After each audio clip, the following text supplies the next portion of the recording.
Ассалаумағалейкум, сіздермен бірге Алиш. Бүгінгі видеода спидкубиктің базасы туралы айтатын боламын. Яғни кубикті бастау үшін не білу қажет және не істеу керектігін айтатын боламын. Ал біз көп созбай бастаймыз.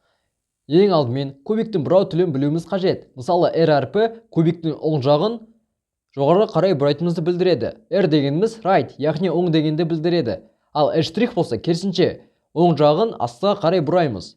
U кубиктің үстіңгі жағы. U болса үстіңгі жағын солға қарай, ал U' болса керісінше оңға қарай бұрайтын боламыз. L left кубиктің сол жағы. Жай L болса кубиктің сол жағын астыға, ал L' болса кубиктің сол жағын үстіге қарай бұраймыз. D кубиктің асты жағы.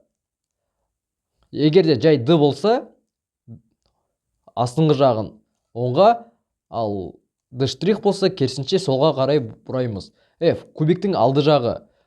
Осы кубиктің алды жағын жай ғана F болса сағат тілімен бұраймыз. Бұл F болады. Ал керісінше F' болса керісінше бұраймыз. B кубиктің артқы жағы. Жай B әрпі болса тура F-ке қарама қарсы сағат тіліне қарсы бұраймыз.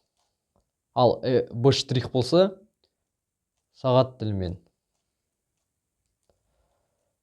Егер де әріптің қасында екі сан тұрса, бұл жақта екі рет бұраймыз. Мысалы, U2 болса, екі рет. Оңға да солға да бұрасақ та бір қалыпқа келеді.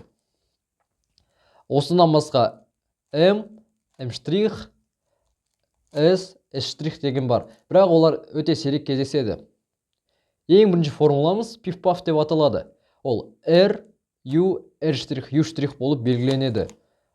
Оң жақты жоғары, үстін солға, оң жағын астыға, үстін оңға бұраймыз. Жиналған кубикті осылай 6 рет істесек, кубик өз орнына келеді. Кубикті жинау кезінде біз осы формуланы қолданатын боламыз. Бұл видео қысқа болып шықты, алайда сіздерге ұнады деген сенімдемін. Осындай қазақша форматта контент көргіңіз келсе, каналға тіркеліп, лайк басып кетіңіз. Сіздермен бірге болған Алиш Кубер, аман сау болыңыздар.